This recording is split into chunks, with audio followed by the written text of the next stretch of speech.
옛날 어느 마을에 신봉사와 그의 딸 심청이가 살고 있었어요.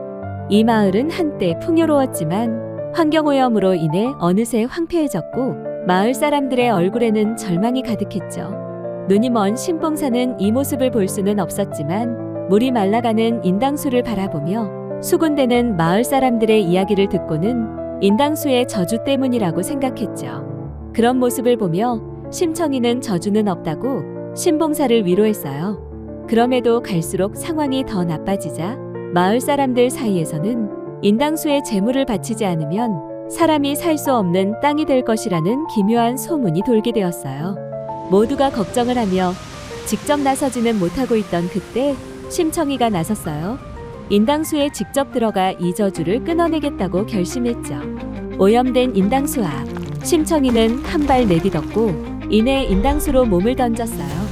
인당수에 스스로 몸을 던진 심청이의 행동에 사람들은 놀람과 동시에 저주가 풀릴지도 모르겠다는 기대감에 부풀었죠. 이 소식을 들은 신봉사가 놀라 인당수로 달려온 그 순간 심청이가 오염된 물속에서 폐기물들을 들고 나왔습니다. 손에 쥔 폐기물들을 보며 심청이는 생각하고 또 생각했습니다. 그리고는 이내 결심했어요. 오염된 물을 정화하고 폐기물들을 활용한 수경 재배 시설을 만들어야겠다고 말이죠.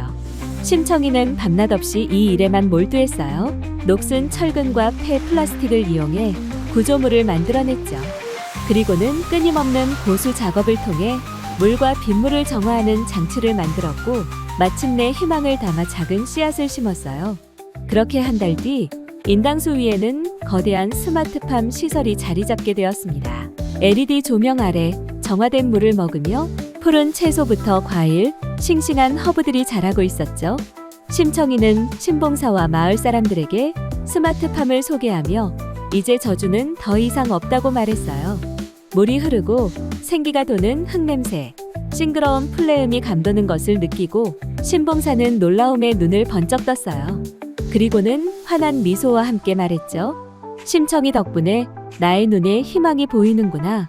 마을은 심청이의 수경재배 시스템으로 다시 풍요로움을 되찾았고 마을 사람들은 행복하게 살았답니다. 심청이가 도입한 수경재배 시스템이 궁금하다면 한국농업기술진흥원으로 문의해주세요.